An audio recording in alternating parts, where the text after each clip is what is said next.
Okay, get comfortable, folks, because this time we're diving headfirst into the world of mattress making machine operators. We love to dig deep, but wow, this one is a doozy. So much here. We've got a whole career guide from RoleCatcher, even interview tips, the works. It's amazing, isn't it? We literally spend a third of our lives on mattresses, but how often do we actually stop and think about the people who make them, right? Right, and that's what's so cool about this RoleCatcher guide we've got here. Mattress Making Machine Operator. The complete career guide. It pulls back the curtain on this whole other world. So let's get down to, what does a mattress making machine operator actually do? Paint a picture for us. Well, forget just pushing a button. Think of them more like, I don't know, conductors of a mattress symphony, orchestrating all these different materials and machines. A mattress symphony. I like that. You've got your foam, your cotton, those inner spring assemblies, the metal coils that give a mattress that springiness. Right. The core of the whole operation. Exactly. And they're the ones feeding it all into these specialized machines, making the pads, the coverings, building a mattress from the inside out. So they're like cutting, spreading, fitting it all together. Precisely. The guide actually breaks down all the different parts of a mattress. It's way more complex than you'd think, like layers upon layers of comfort and support. It's pretty wild. Okay, I'm starting to get a feel for it now. It sounds like it takes a good deal of technical skill, wouldn't you say? Oh, absolutely. And not just technical skills. You got to be a problem solver, too. Imagine a machine jams or something's not feeding right. You got to diagnose it on the spot and figure out how to fix it. It's that mix of hands-on work and quick thinking, right? That really comes across in the guide. Totally. But yeah, it's not all sunshine and roses. The guide is upfront about this being a demanding job. Physically, you're on your feet, moving around constantly. Yeah, got to be in decent shape for this one, I'd imagine. Not your typical desk job, for sure.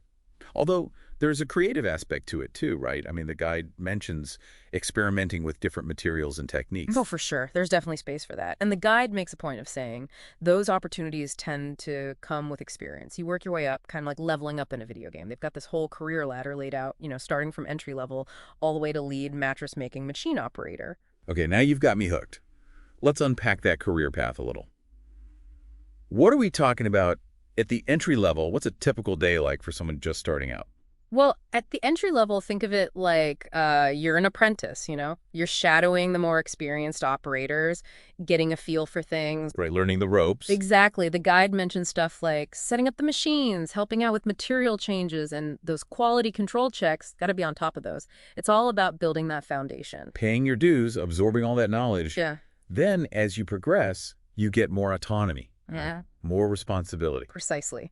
So a junior operator, they might be running a specific machine on their own, dealing with any hiccups, little things that come up, maybe even doing some basic upkeep maintenance. Yep. I can see how that would be really satisfying, mastering a certain part of the process.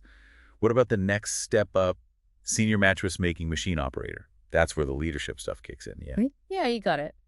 This is where you start sharing the knowledge, training the newbies, making sure everyone's following safety protocols, maybe even suggesting ways to make things run smoother. So you're not just responsible for your own work. Yeah. You're kind of guiding the whole team. Exactly. It's a big responsibility.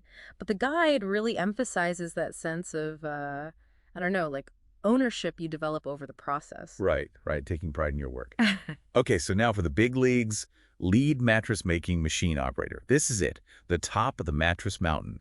You must need years of experience under your belt to land this gig. For sure, it's the culmination of all those years, all that knowledge. You're basically overseeing everything, the whole production from start to finish. We're talking about managing inventory, ensuring quality, working with other departments. It's a lot. So it's a super strategic role, huh? Not just knowing the technical stuff, but also being a strong leader, a good communicator. Absolutely. And the guide actually includes some quotes from real-life lead operators. Oh, cool. What are they saying? One of them said they started on the factory floor, worked their way up over 20 years, talk about dedication. Wow. It just goes to show you that there really is potential for growth in this field. You can build a whole career. Definitely. Busts that myth about manufacturing being a dead-end job, doesn't it? For sure.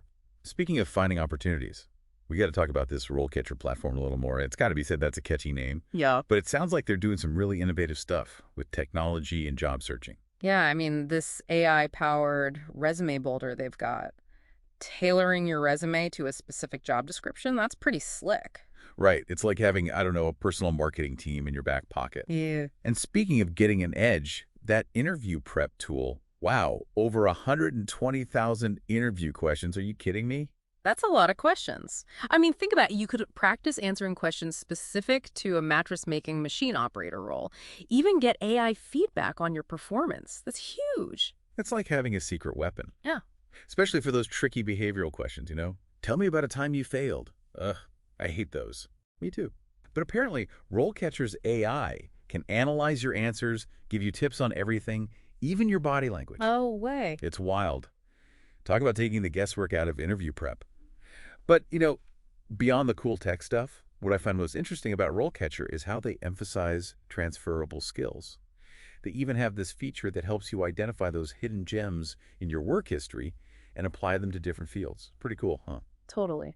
Which brings us back to the guide, actually. Remember how I mentioned those related careers like upholsterer or even aircraft interior technician? Yeah, those are some interesting connections. Like, at first glance, you wouldn't think making mattresses would translate to those fields, but when you really think about it, it makes sense. Totally. I mean, it's all about precision, attention to detail, knowing your materials inside and out. It's just applying those skills in a different context. Right, so you could be a mattress-making machine operator who's always been fascinated by airplanes, and boom, this could be your in. Exactly. It's about recognizing that potential, helping people see those possibilities. It's like RoleCatcher is opening up a whole world of options. So whether you're just starting out or looking for something new, it seems like this platform could be a game changer. No doubt. And it really speaks to how technology is changing everything, even how we find jobs. Right. It's not just about how we work anymore. It's about expanding our horizons, seeing what else is out there. It is. And speaking of change, the guide did mention how the mattress industry itself is evolving. Always new technologies popping up, new materials. Yeah, like memory foam. Who would have thought? Makes me wonder, what does the future hold for mattress-making machine operators? Are we going to see robots taking over the factory floor completely? $1 million question. And it's interesting because the guide does touch on that. It talks about how automation might shift the role of the operator. Less manual labor, more technical oversight. So instead of operating the machines directly, they're managing the robots who are operating the machines. Exactly. Like, imagine calibrating robotic arms, troubleshooting software glitches. It's a whole different skill set. The mattress-making machine operator of the future, part craftsperson, part tech wizard. There you go. That's the future right there. It is. Yeah. And it really ties into that theme of adaptability, right? Being open to change, always learning, evolving. Couldn't have said it better myself. Well, I gotta say, this deep dive has been eye-opening. We started with a mattress and ended up talking about robots and the future of work. It's amazing what you learn when you start digging. Isn't it? That's what we love to do here. We do. And, I think the big takeaway here is never underestimate any job. Like, mattress making machine operator might not sound glamorous, but there's so much more to it than meets the eye. So true. It's about the craftsmanship, the dedication, the constant learning. And who knows, maybe someone listening will be inspired to explore this field for themselves. Maybe we've sparked a passion, or at the very least given our listeners a newfound appreciation for what it takes to make a good mattress. Hear, hear. A good night's sleep is something we all need. Amen to that. Until next time, folks, keep exploring, keep learning, and don't be afraid to dive deep.